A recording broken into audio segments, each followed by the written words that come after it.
ఇప్పుడు కొత్తగా ఒక చట్టం తీసుకొచ్చారు. ఆ చట్టం మీ ల్యాండ్స్ అన్ని ఆయన పేరుతో రాసుకుంటాడంట కంప్యూటర్లో.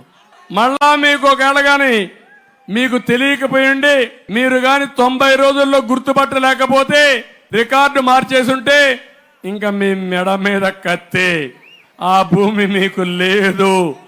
ఎవడు పేరు మార్చుకుంటే వాడిదే భూమి అంట. అక్కడి నుంచి నువ్వు కోర్టుకు కూడా పోవడానికి వీలు లేదు.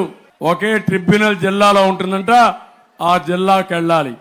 ఒక వ్యక్తి ప్రతి 3 నెలలకు ఒకసారి కంప్యూటర్ చూసుకోవాలి. 10-1 లేదు, అడంగల్ లేదు, పట్టాదారు పాస్బుక్లు లేవు. కానీ జగన్మోహన్ రెడ్డి మీ రాత రాస్తాడు. నీ పొలం నీదంటే నీదే, నాదంటే నాదే.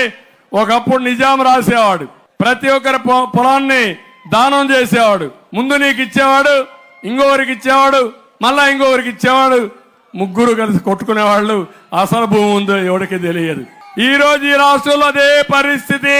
మీ పొలం మీ దగ్గర లేదు.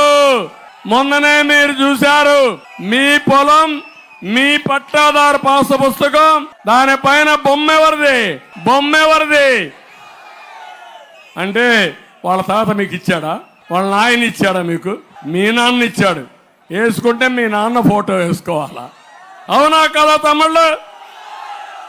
అంటే ఒక మనిషి ఉన్మాదం ఎంతవరకు వెళ్తుందంటే కడాన మీ భూమిని కూడా మీ పట్టాదారు పాస్ పుస్తకం మీద బలవంతంగా ఆయన ఫోటో వేసుకునే పరిస్థితి వచ్చాడు.